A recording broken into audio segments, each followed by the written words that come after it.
say that we live in a simulation before you ask to start talking about the origin of time. Because in order to talk about the origin of time, you have to know what it is. And we don't actually know what it is. Which is, yeah, and that's kind of, when you say that, make podcasts, I'll watch that shit, bro. Listen to that. Just smart nigga.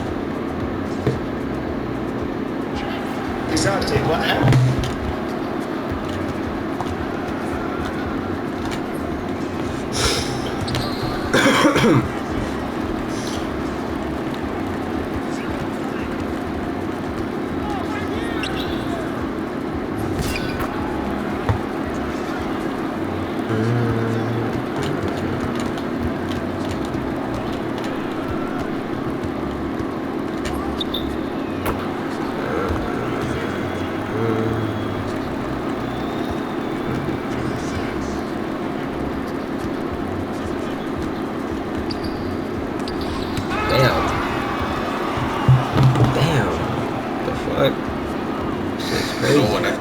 Not know what time is. I think Einstein once said that it is the thing that you measure on a watch, but he said that as kind of almost a joke, because you assume in Einstein's theory there's a thing that the watch measures, but what actually it is at the deepest level is a good question.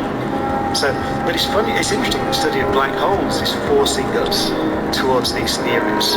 It's not that we had the theory space and time emerging from something and decided we could check it by thinking about black holes. It's come the other way round, really. So it's interesting. But that almost makes the universe look in some ways like a giant quantum computer, which is not to say that we live in a simulation. Before you ask to start talking about the origin of time, because in order to talk about the origin of time, you have to know what it is, and we don't actually know what it is, which is, and that's kind of, when you say that, it sounds bizarre, doesn't it? Well, how can you not know what time is? What is the one fact about the universe that blows your mind the most? There are a lot of things about the universe that I find it almost impossible to imagine. Well, actually impossible to imagine. One, just the size and scale of it. I mean, in the piece of the universe we can see, there are something like roughly 2 trillion galaxies. We haven't counted them all, but that's an estimate based on surveys all over the universe. 2 trillion, 2,000 billion galaxies. And each galaxy is, let's say, around the size of the Milky Way, some are bigger, some are smaller, but the Milky Way has 400 billion stars in it.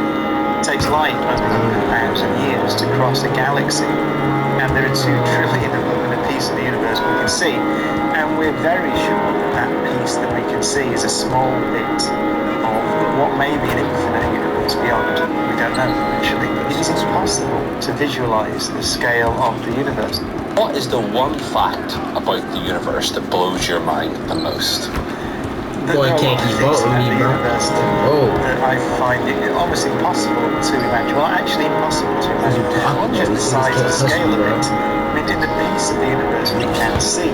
If civilizations are common, or even slightly common, then there should be civilizations ahead of us. Yes. Because there's been so much time. Wouldn't you want to see what that's like? Yeah, I mean, we've so compelling. You imagine the timescales. We've been around as a civilization. Let's give, say, 40,000 years. I don't know how long our civilization's been around. Let's say that.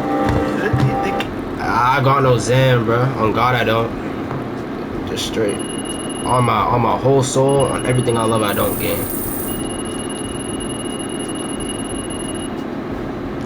I don't know. That shit's lame, bro. Zenin is for like losers. GG's though. GG's.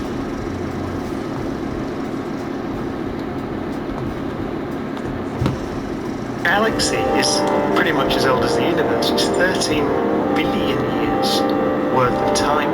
So the idea that there are no civilizations arose, 100 million years ago, 200 million years ago, 1 billion years ago. And imagine what they'd be like if they'd survived. I mean, we've been around. We've had science for, let's say, since Newton or Copernicus, 500 years at most. We've had. And look what